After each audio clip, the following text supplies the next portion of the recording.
Good afternoon. Here is the national news from BGI TV, Baba Bagide Imo TV.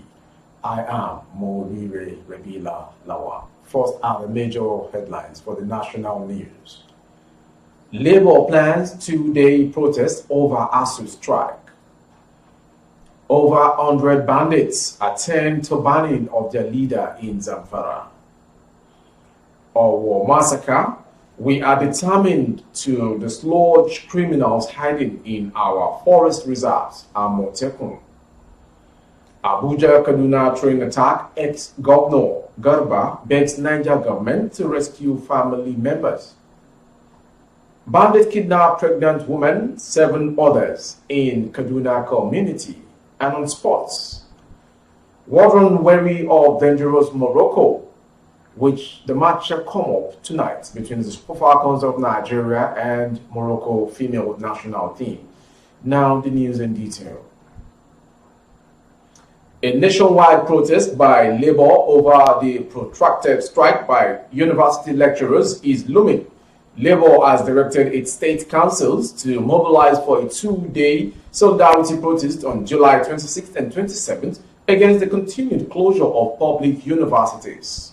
The Nigerian Labour Congress NLC sent the notice to chairpersons and secretaries of its state councils in a July 15 circular signed by President Ayuba Waba and General Secretary Emmanuel Ugbaja.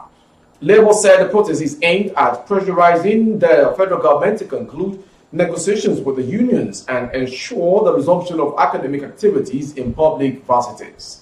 Also yesterday, a former Nigerian Bar Association NBA president and chairman of the body of benchers, Chief Wole Olanipekun San, said the lingering strike by the Academic Staff Union of Universities ASU should be considered a national emergency. It believes everything must be done to end it now. From that story, we'll go to our insecurity story concerning the turbaning of a new leader in Zamfara. Over 100 bandits on Saturday attended the turbaning ceremony of a bandit kingpin called Ada Aleru as a Sarkin Fulani by the Emir of Yendoto. Meanwhile, a large number of bandits from Zamfara State Forest are reportedly crossed to Tudungwada Sabulai in the western part of Prenungwari, Kaduna State, where they killed a local and injured 3 during a looting spree.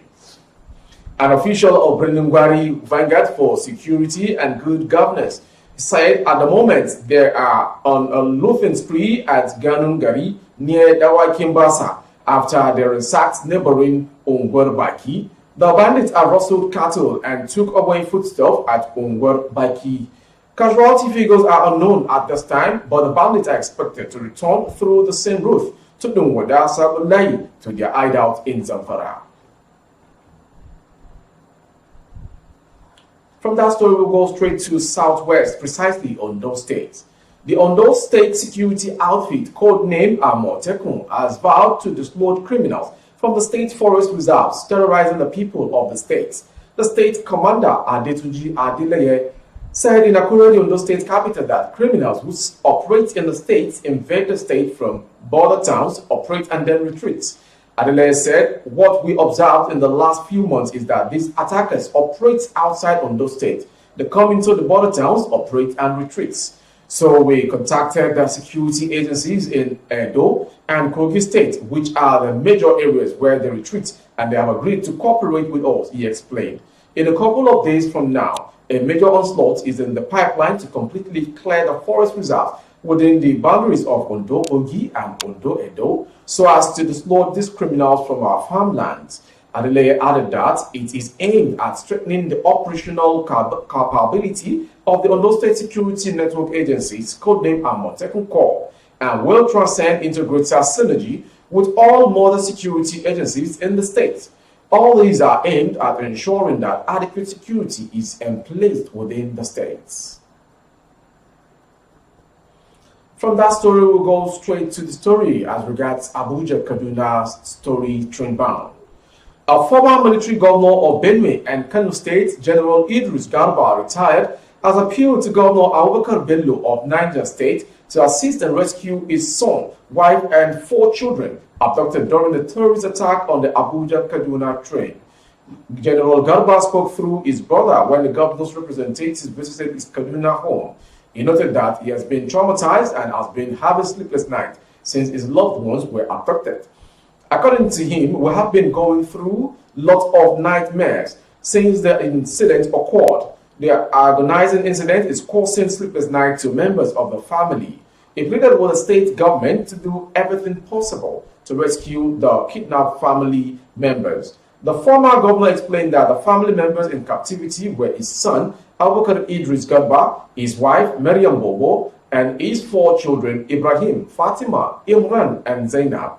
Ahmed Matine, Secretary to the Niger State Government, SSG, who represented the state governor, assured that the government was doing everything possible to rescue all those in captivity. He urged the families of General Garba and others whose loved ones were abducted to have confidence in the ability of the government. From that story, we'll go straight to another community kidnapping story. Gunmen suspected to be bandits on Sunday morning at 1 a.m. stormed a community, Lema, in Mando, Kaduna, and kidnapped 8 people, including a pregnant woman and a sick mother. Lema community is directly opposite the Nigeria Defense Academy (NDA) in Igabi, local government area, Kaduna State. A resident in the area, Malam Ali Oto, said when the bandits stormed the area, they began to shoot periodically, creating fear in them, which made it possible for them to come out. He said the bandits have been terrorizing them. He called on the state government to come to their rescue. The Kaduna State Police Command Public Relations Officer, DSP Mohammed Jalige, did not pick up his call for more information during the calling period. In case you're just joining, you are watching the national news from BGI TV. And lastly, for the national news is a sports story. Super Falcons head coach Randy Waldron is anticipating a tough battle against host Morocco in Monday's semi-final clash at the 2022 Africa Women's Cup of Nations, reports CompleteSport.com. The last 4 tie will hold at the Moli Abdullah Sport Complex, Rabat. The Atlas Lioness are unbeaten in the competition and will look to surprise the defending champions who have won the title 9 times. Waldron reckoned the Super Falcons must at their best beat the Renan Pedro side. I saw them for the first time in September and I was very impressed by the quality of their team and by football they play, Waldron told CAF website. I said as soon as I arrived in Morocco that they are the team that can surprise. I know how this team has developed for 3 years now. They are one of the best teams in the competition and are capable of beating any other team. We have respect for Morocco and the way they have played in this tournament. It is a big challenge for us. Certainly, we have a lot of experience and a lot to see as favorite, but in football, everything is possible and we have to be ready for this game. That was the national news from BGI TV. But before we call it a wrap, a quick recap of some major headlines. Labour plans 2-day protest over ASU strike. Over 100 bandits attend to banning of the leader in Zamfara. And finally, sports. Wardroom wary of dangerous Morocco. For more updates on our YouTube, the handle is Baba Bagede Imo TV. Kindly subscribe and click on the notification bell. Select option all to access all of our broadcasts. On Facebook, Bagede Imo with Alawiye Adebayo. Please like and follow the page for you to enjoy our broadcast as well. On Instagram, Bagede Imo _22. For advert placement of the goods and services, coverage of events and functions, the phone number streaming on your screen is a direct line to call for advert placement. Thank you for watching. I am Moriwe Rabila Lawa. Good afternoon.